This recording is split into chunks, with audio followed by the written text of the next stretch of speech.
Hi everyone, this is Mrs. Charles, and today we're going to be reading The One and Only Ivan, pages 161 to 180.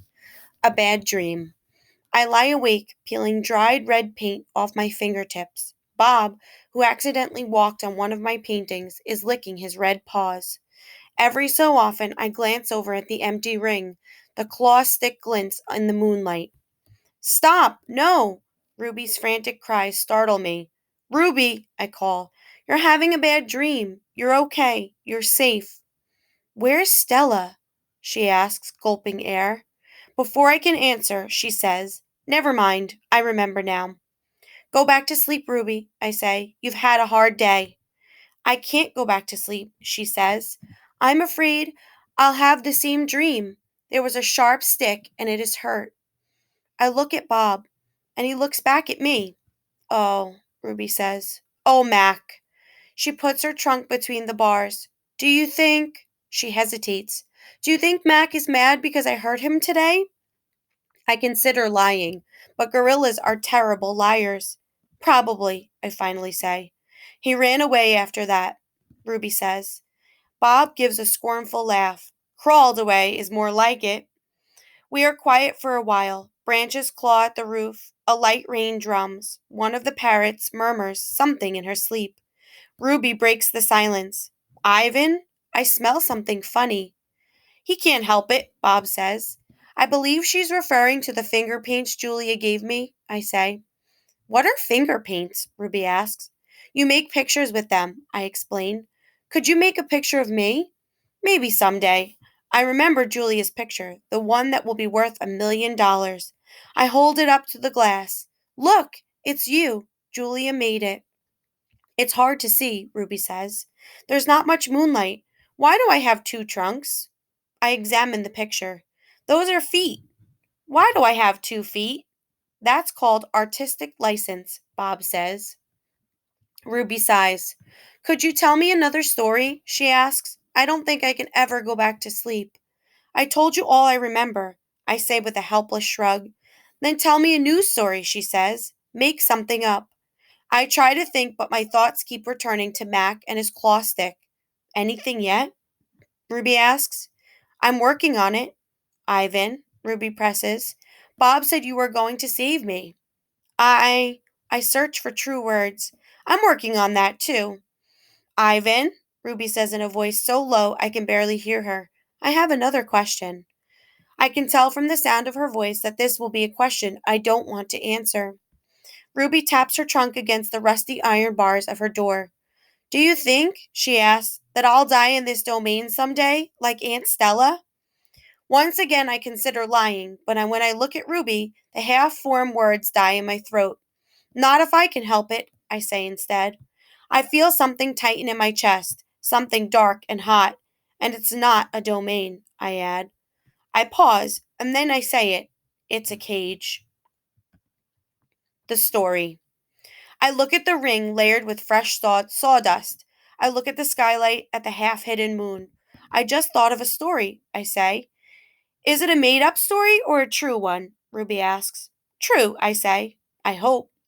Ruby leans against the bars. Her eyes hold the pale moon in them, the way a still pond holds stars.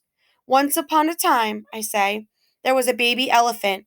She was smart and brave, and she needed to go to a place called a zoo. What's a zoo? Ruby asks. A zoo, Ruby, is a place where humans make amends. A good zoo is a place where humans care for animals and keep them safe. Did the baby elephant get to the zoo? Ruby asks softly. I don't answer right away. Yes, I say at last. How did she get there? Ruby asks. She had a friend, I say, a friend who made a promise. How? It takes a long time, but finally Ruby returns to sleep. Ivan, Bob whispers, yawning, what you said about the zoo, how are you going to do it? Suddenly I feel as if I could sleep for 1,000 days. I don't know, I admit.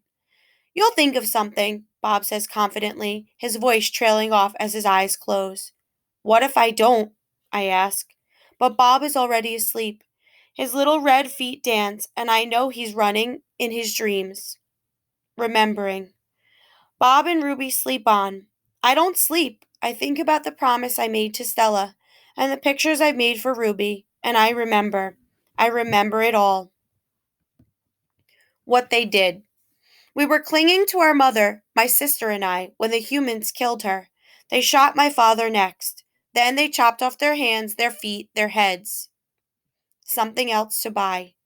There is a cluttered, musty store near my cage. They sell an ashtray there. It is made from the hand of a gorilla. Another Ivan. When morning comes and the parking lot glimmers with dew, I see the billboard on the highway. There I am, the one and only Ivan, bathed in the pink light of dawn. I look so angry, with my furrowed brow and clenched fists. I look the way my father did, the day the men came. I am, I suppose, a peaceful sort. Mostly I watch the world go by and think about naps and bananas and yogurt raisins. But inside me, hidden, is another Ivan. He could tear a grown man's limbs off his body. In the flicker of time it takes a snake's tongue to taste the air, he could taste revenge. He is the Ivan on the billboard. I stare at the one and only Ivan, at the faded picture of Stella, and I remember George and Mac on their ladders, adding the picture of Ruby to bring new visitors to the Exit 8 Big Top Mall and Video Arcade. I remember the story Ruby told, the one where the villagers came to her rescue. I hear Stella's kind, wise voice. Humans can surprise you sometimes. I look at my fingers, coated in red paint, the color of blood, and I know how to keep my promise. Days. During the days I wait, during the nights I paint. I worry when Mac takes Ruby into the ring. He carries the claw stick with him all the time now. He doesn't use it. He doesn't have to. Ruby isn't fighting back anymore. She does whatever Mac asks. Nights. I close my eyes, I dip my fingers into the paint. When I'm done with one piece of paper, I set it aside to dry. It's so small, just one sheet, and I'm going to need so many. I move on to the next, and the next, and the next. It's a giant puzzle, and I'm making the pieces one by one. By morning, my floor is covered with paintings. I hide the paintings under my pool of dirty water before Mac can see them. I don't want them to end up in the gift store, selling for $20 a piece, 25 with frame. These paintings are for Ruby, every one of them. Project. Ivan, Ruby asks one morning when I'm trying to nap, why are you always so sleepy during the day? I've been working on a project all night, I tell her. What's a project? It's a thing, a painting. It's a painting for you, actually, I answer.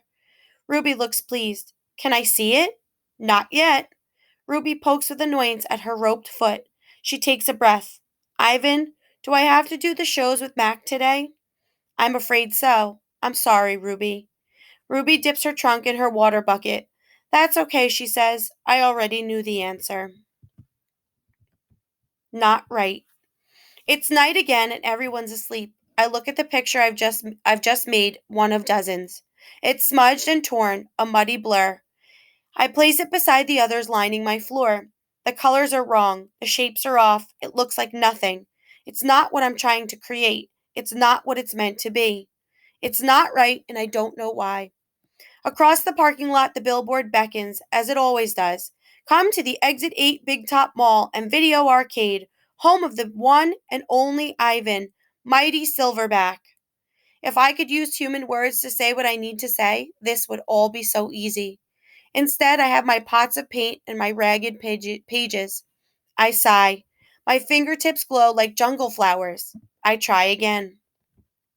Going nowhere.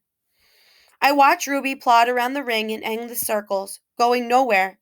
More visitors have been coming, but not many. Max says Ruby's not picking up the slack after all. He says he's cutting back on our food. He says he's turning off the heat at night to save money. Ruby looks thinner to me, more wrinkled than Stella ever was. Do you think Ruby's eating enough? I ask Bob. I don't know. I'll tell you one thing, though. You're sure as heck painting enough. Bob wrinkles his nose. That stench is unbelievable, and I found yellow paint in my tail this morning. Bob isn't happy about my night painting. He says it's unnatural. Now, while I work at my art, Bob sleeps on Not Tag. He claims he prefers her because she doesn't snore. He says her belly doesn't rise and fall and make him seasick. What is this plan of yours, anyway? Bob asks. If you explained it to me, I could help out. He gnaws at his tail. Maybe I could come up with something that doesn't involve, paint? I can't explain it, I tell him. It's an idea in my head, but I can't get it right. And anyway, I'm almost out of my supplies. I should have known I wouldn't have enough. I kick at my tire swing. It's splattered with drops of blue paint. It's a stupid idea. I doubt that, Bob says. Smelly, yes. Stupid, never.